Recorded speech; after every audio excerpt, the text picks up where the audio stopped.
This is the Para Cave Podcast, proudly brought to you by major sponsor Jack's Pale Ale, exclusively available at Parramatta Leagues Club, and co-sponsors Bo Cook from Loan Market, Scott from Brightside Detailing and Ceramics, Shannon Cooney from Glenmore Park Realty, BTZD Clothing, the official clothing partner of the Para Cave Podcast, and the official media partner of the Para Cave Podcast, the Parramatta Times.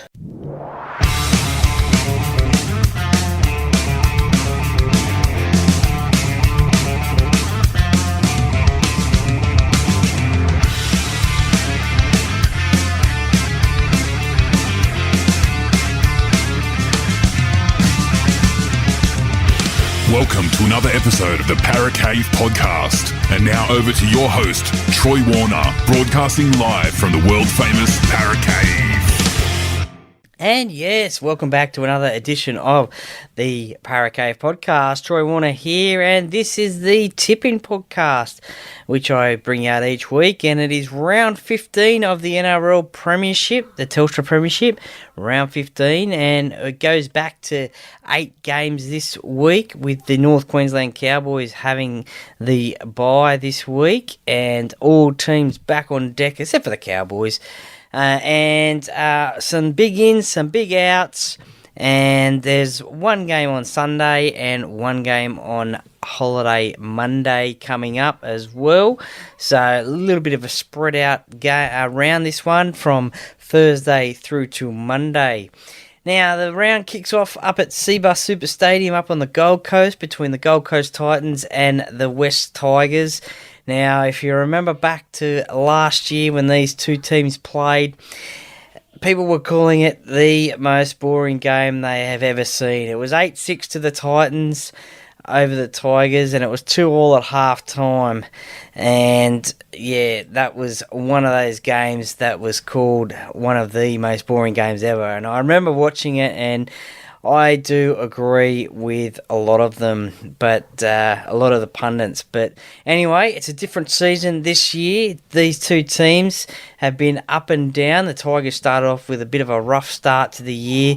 They've come into a little bit of form in the last couple of weeks, especially they've had a 12-8 win over the Panthers. They backed that up with an 18-16 win in Magic Round, I think it was.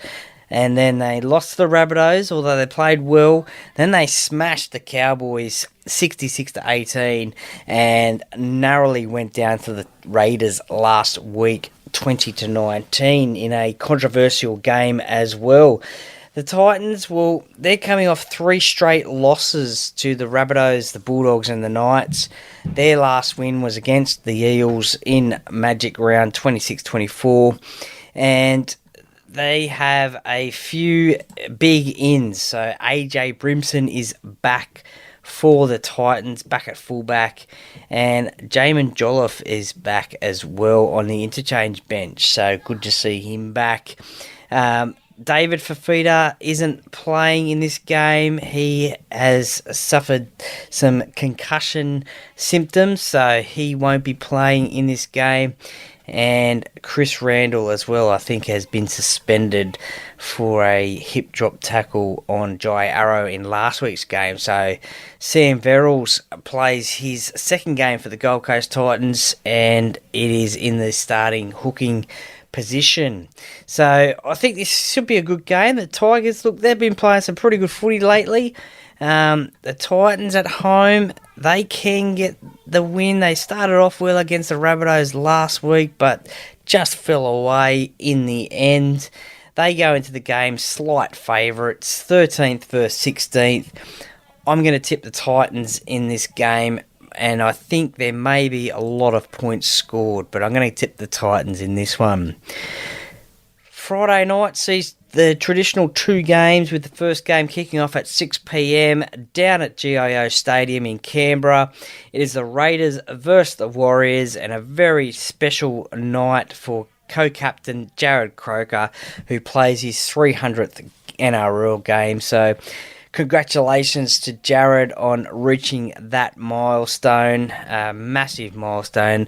A few people didn't think he was going to get there after the few injuries that he had suffered over the last few years, but he made his comeback against Brisbane up at Suncorp Stadium and has been playing some great footy ever since. So he's a great player for Canberra, a one-club player, and he will reach that 300 mark. Only one other player has played 300 games for the Raiders, and that is Jason Croker. No relation there.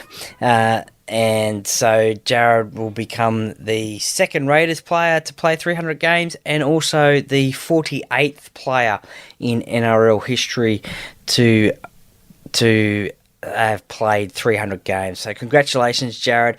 Look, this game's going to be a massive occasion down in Canberra. There's going to be a sellout crowd down there. Another big in is Elliot Whitehead as well. He returns from suspension.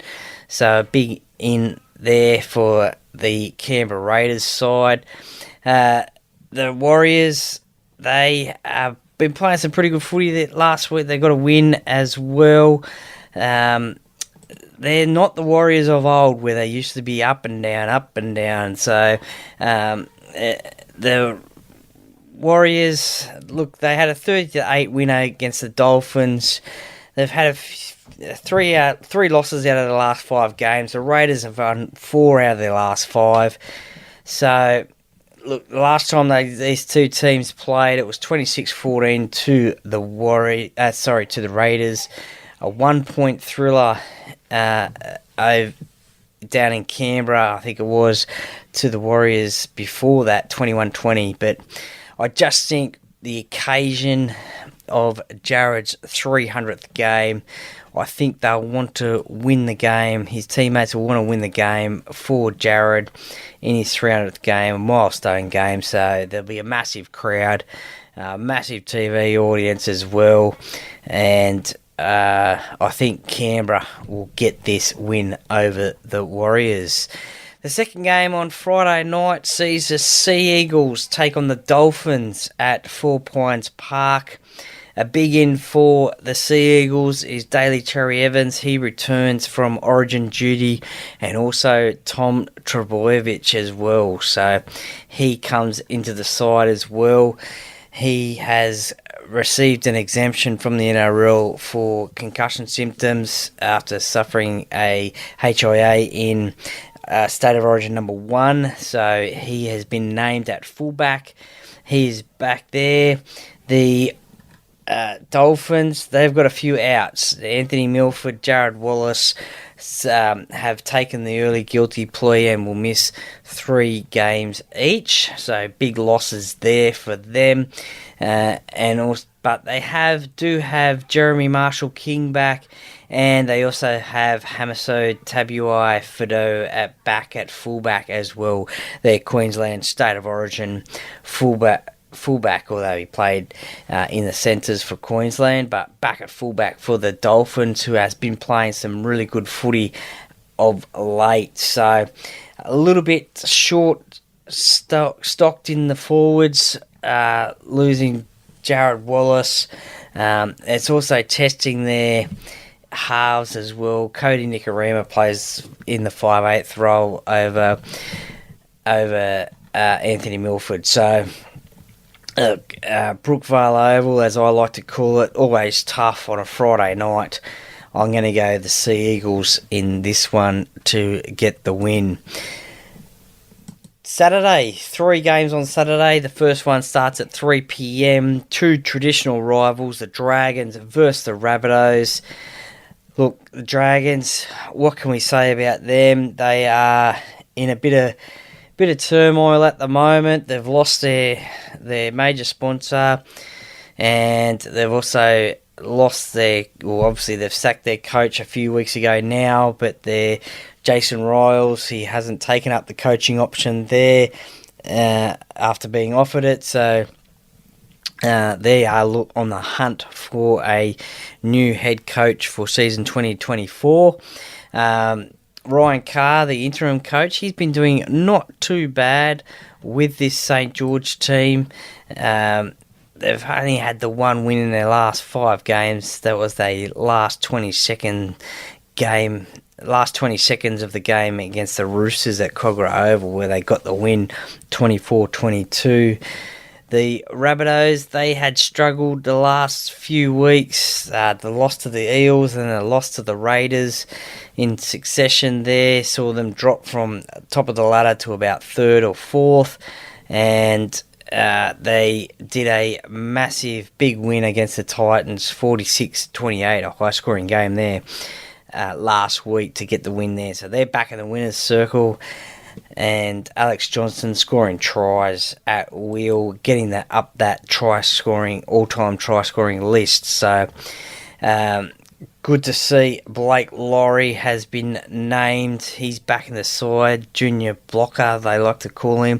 He's back, but yeah, big in for them is Ben Hunt as well. Their captain, inspirational leader. Look, the Dragons didn't play that bad against the Panthers last week, I thought, in my opinion. But they just couldn't get the job done. Controversial call with Tyrell Sloan, the referee calling the ball back, but then getting overruled by the touch judge. Maybe a little bit of a turning point in the game, who knows. But I thought they played okay, but then they just couldn't get the victory over the Panthers, even without a injured Nathan Cleary, who did his hamstring and is out now for 6 weeks. Still, the Rabbitohs have a couple of big outs there. Cameron Murray with a groin injury, Jai Arrow with an ankle injury as well, suffered in that game against the Gold Coast Titans. So a few losses there for the Rabbitohs. No Latrell Mitchell either. He hasn't returned into the Rabbitohs side, so questions will be asked. Will he be ready? Will he be right for State of Origin 2? We just have to wait and see. He may play next week, so just have to wait and see on that one, but time is running out for him. For someone like Campbell Graham as well, gives him another opportunity to impress the New South Wales selectors and maybe get that State of Origin berth that he sure does deserve. I thought he was a little bit unlucky not to get picked in Game 1. But I'm going to tip the Rabbitohs in this game. Just too much experience and too much class, I think, for the Dragons, who, as I said, are struggling at the moment. So this one played at Cogra Oval, so I think the Rabbitohs will get the win in this one. Second game on Saturday goes up to Suncorp Stadium again. The Brisbane Broncos, who are on fire, they're second on the table at the moment against the Newcastle Knights. Look, Suncorp Stadium, the Broncos, they've won 3 out of the last 5. The Knights, 2 out of their last 5. So the Broncos are one of the form teams at the moment. They're really playing well, probably surprising a few people, I would say, about just how good they are going, especially after their fade out last year in season 2022 when they were going so well. Corey Oates holds his spot on the wing there, which is good for him. He played pretty good against the Cronulla Sharks last week down at PointsBet Stadium. So he's held his spot. Captain Adam Reynolds, he has been talked about as a possible replacement for Nathan Cleary in the New South Wales State of Origin side. So it'll be interesting to see how he performs in front of the selectors. He'll be on notice with State of Origin number 2 being played up at Suncorp Stadium. You may think that he may hold just a little bit of a lead over the likes of Mitchell Moses and maybe even Nico Hines as well, with Adam Reynolds knowing the ground. He's played there the last 18 months and his kicking game as well. So another, what would you call it, another rehearsal, I guess, in front of the selectors up there at Suncorp. So I think Selwyn Cobbo also comes back as well this week. look, I think the Brisbane Broncos probably have too much class across the park for the Newcastle Knights. Look, the Newcastle Knights, they haven't been going as bad, I don't think, as what everyone has thought they would this year. They've been playing some good footy here and there. They're currently sitting 11th on the ladder at the moment, but they go into the game as massive outsiders. For them, Tyson Frizzell returns to them in the second row. He played State of Origin number 1, so he's back for the Newcastle side. Newcastle coming off a bye as well from last week as well. So, look, I think the Brisbane juggernaut will continue on there, and I think that Brisbane will get this victory up at Suncorp. The last game on Saturday sees the Roosters take on the Penrith Panthers. Now, the big out for the Panthers is Nathan Cleary, obviously with that hamstring injury he suffered against the St George Dragons. He got scans and apparently will be out for about 6 weeks, so he will miss maybe the whole Origin series, definitely Origin 2, but a big blow for the Penrith Panthers. Although coming into this halfback position for Nathan is Jack Cogger. Now, he went okay, I thought, against the Dragons when Nathan was off, so he may hold his own. He's played, I think, 43-ish games for in his NRL career, so I think he knows first grade, but he is no Nathan Cleary, so he's got big boots to fill. This is where maybe Jerome Luai needs to step up and maybe run the team around, I guess. Jack's just got to probably just do his job, just make his tackles, kick the ball, let Jerome run the team, I guess. And but it's still going to be a tough game against the Roosters, who have Joseph Suaalii out, suspended for 3 games, I think it is. So he's out of the centres. Corey Allen replaces him, and a big in as well is Daniel Tupu comes back onto the wing. So the try-scoring winger for the Roosters. Now, they had a win against the Bulldogs last week in what was a pretty good game. It was only a 1-point victory. They have been struggling the last 5 weeks with only 2 wins out of 5, 3 consecutive losses there. And the Panthers, they've had 4 consecutive wins, although this will be a different game. We saw the only a few weeks ago, the Panthers beat the Roosters 48-4 in one of those games. So, look, the Roosters, they are still under pressure, I think, a little bit. James Tedesco, he had been under pressure about his State of Origin performance. He came out, he played pretty good against the Bulldogs last week. He'll need to have that same sort of performance. It'll be an interesting clash against Dylan Edwards, someone who is trying to get his State of Origin spot. I think James Tedesco will still get picked for Game 2 and 3, although Dylan Edwards is really throwing down the challenge to James Tedesco. I think the Roosters will get this win, even though the Panthers have only got 1 player out. It is Nathan Cleary. It's a massive loss.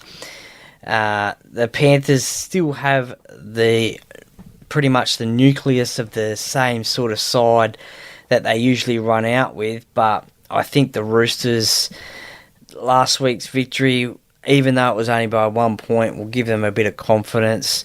They're back at Allianz Stadium. They are outsiders, but I think they can get the job done. That may be an upset, but I think they can get the job done.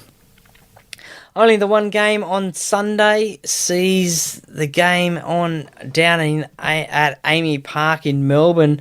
The Storm take on the Sharks. Now, these guys, These two teams are bitter rivals. They've had some great clashes over the years. I think it all stems from that 2016 grand final where these two teams played each other, and geez, it was a great game, the Sharks' first ever premiership, and I think ever since then we've seen these two teams really go at it and force a massive rivalry. Massive out for the Melbourne Storm. Justin Olam is out due to concussion protocols. So Grant Anderson takes his spot there. So a big loss there for the Melbourne Storm. It's hard to believe that someone would actually hurt Justin Olam, to be honest. Usually it's him dishing out the damage to opposition players, but unfortunately, he didn't recover from his HIA and won't be playing this weekend.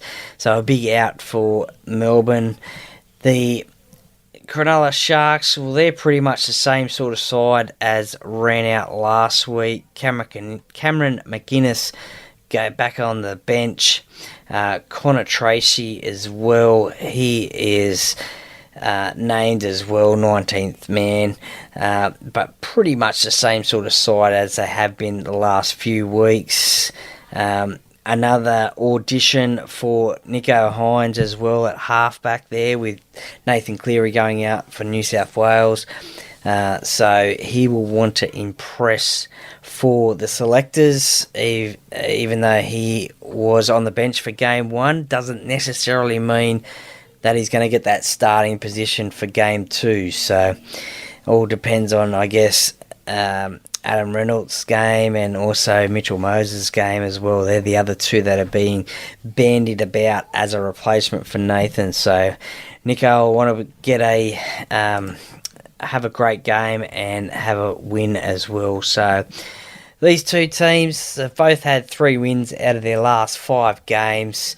The last time these two sides played, it was a win to the Cronulla Sharks, 28-6. The previous meeting to that, the Storm got the victory, 34-18. But I think just down in Melbourne, I think that the Storm will get this win. They'll be keen to get another win down there in front of their home fans. They went down 45-20 against the Cowboys last week, so a pretty embarrassing loss. I think the first time that the Cowboys have ever put 45 points on the Melbourne Storm. So no doubt they'll be training hard this week, and Craig Bellamy will be training them hard, that's for sure, I reckon. But so I can't see, they generally don't have 2 losses in a row, the Melbourne Storm, so I'm going to tip the Melbourne Storm in that game. And to wrap up the round, it is the traditional King's birthday weekend, we now call it.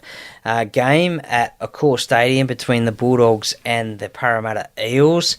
Now, for the Bulldogs, Reid Marnie has been named in that hooking position despite the HIA. He's come through those protocols to be named. Jacob Kiraz comes back onto the wing. He's been playing some good footy. I think he was leading the Dally M's at one stage, but he's been scoring some tries there.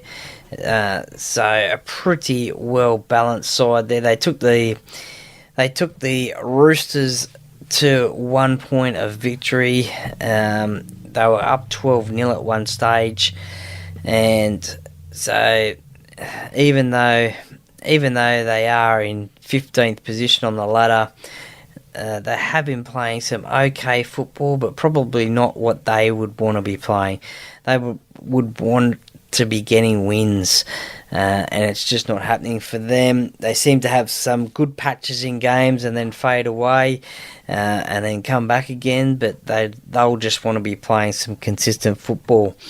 The Parramatta Eels, a massive in for them is Regan Campbell-Gillard. Big RCG comes back into the starting lineup for Parramatta. That injury that he suffered against the Brisbane Broncos in round 8 up in Darwin. So he is back.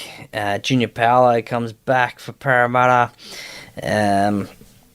Again, after his origin duties as well. Andrew Davey comes back into the second row after missing last week's game against the North Queensland Cowboys. Matt Dury back on the interchange bench. Offa Hickey Ogden keeps his spot as well, playing against his former club. And look, Dylan Brown has been named at 5'8", pending the NRL decision whether to stand him down or not.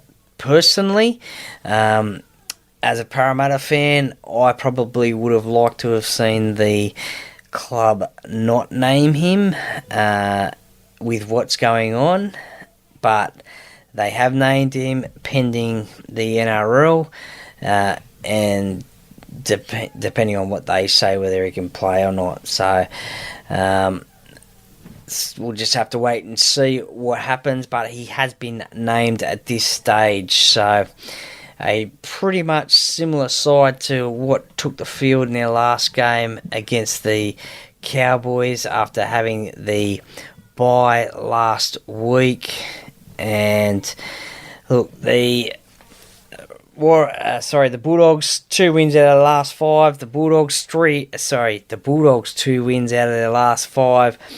The Eels 3 wins out of their last 5. Both not sitting where they would like to, obviously. They've played 50 times since 1998. 26 to the Eels, 23 to the Bulldogs.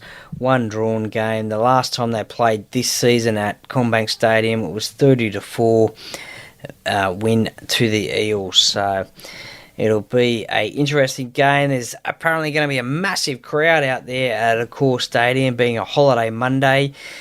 Most of the general admission tickets are already sold out, so it's going to be a massive crowd on Friday, and so it should. 2 traditional rivals playing each other, 4 o'clock, the only NRL game on the Monday, holiday Monday as well, so it should be a massive crowd. It's going to be a really interesting game. I'm going to tip Parramatta in this one. They need to keep on winning to climb up that ladder. So just a quick recap of my tips for round 15. And as I said, whether you follow them or not, that's up to you. But it's all a bit of fun, the NRL tipping. I'm no expert. I'm just a fan of rugby league. But recapping my tips for round 15, I'm going to go the Titans, the Raiders, the Sea Eagles, the Rabbitohs, the Broncos, the Roosters, the Storm, and the Eels. So happy tipping. Let me know your tips, and let's see how we go. Enjoy your footy for the week. I hope whoever your team is gets up, and I hope you have a good tipping round as well. And I hope you enjoyed this podcast. Thank you very much for listening, and enjoy your footy.